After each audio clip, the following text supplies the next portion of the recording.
तो चलिए आज का हमारा टॉपिक है इतिहास का विभाजन कि साक्ष्यों के आधार पर जो इतिहास है उसको कितने भागों में बांटा गया है।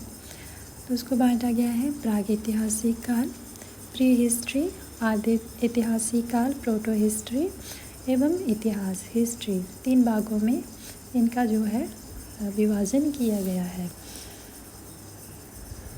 जैसे प्रागैतिहासिक काल, आदि ऐतिहासिक काल और हिस्ट्री। जिस काल में मनुष्य ने घटनाओं का कोई लिखित विवरण नहीं पाया है उसे प्रागैतिहासिक काल कहते हैं। और क्या है कि जिस काल में मनुष्य ने कोई भी लिखित साक्ष्य लेखक जो है उपलब्ध नहीं पाया है उस काल को प्रागैतिहासिक काल कहते हैं। और दूसरा है आदि ऐतिहासिक काल।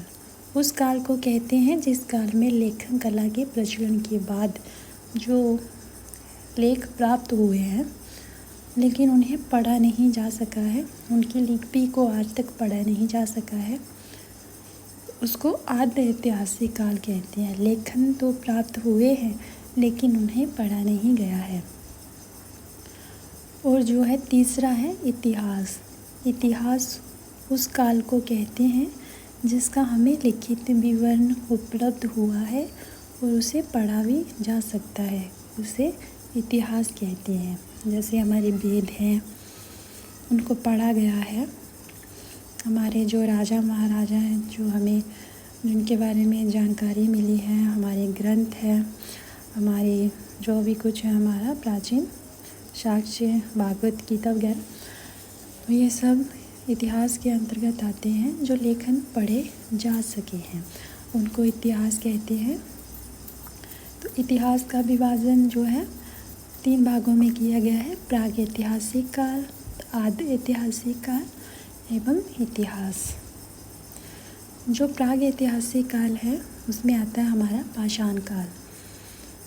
उसमें आता है हमारा पाषाण काल। पाषाण काल होता है जिसको पत्थरों का युग कहा गया है, जिसमें औजारों का प्रयोग किया जाता, पत्थरों या औजारों का प्रयोग किया जाता था। पाषाण का अर्थ होता है और पत्थर का काल कहा जाता है इसे, पाषाण काल को। तो इसे 3 भागों में बांटा गया है। एक है पूरा पाषाण काल, मध्य पाषाण काल, एक नव पाषाण काल। जो पूरा पाषाण काल है ये जो है 20 लाख वर्ष पहले से 12,000 वर्ष पहले के काल को कहा जाता है। इस काल को 3 भागों में विभाजित किया गया है, आरंभिक, मध्यम एवं उत्तर पूरा पाषाण काल। कितने भागों में? 3 भागों में, एक आरंभिक, एक मध्य और एक उत्तर। मानव इतिहास की जो 99 कहानी इसी काल के दौरान हुई है।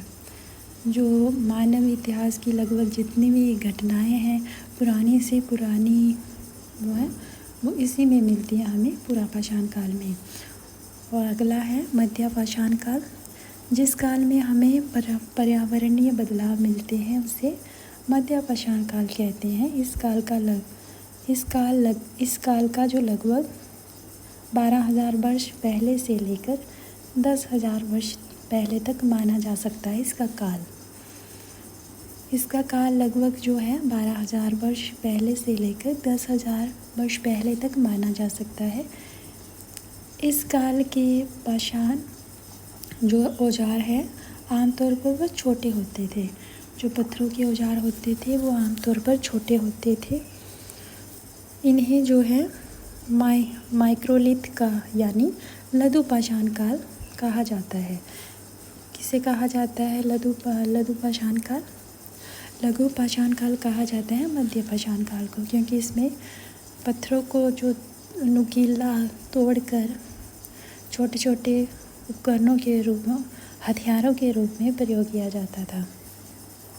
प्राय इन औजारों में हड्डियों या लकड़ियों के मुट्ठे लगे हाशियाँ और आरी जैसे औजार मिलते हैं। आगे है कि नव पाषाण काल। इसकी शुरुआत जो है लगभग 10,000 वर्ष पहले से होती है। जो हमारा पूरा पाषाण काल के मानव की जीविका का मुख्य आधार जो है वो शिकार करना था। पूरा पाषाण काल के लोग जो हैं वो उनका जो है मुख्य आधार वो अपना पेट जो है वो शिकार करके भरते थे। जैसे आदि मानव के मनोरंजन के भी साधन थे। जैसे हमारे आदि मानव थे तो ये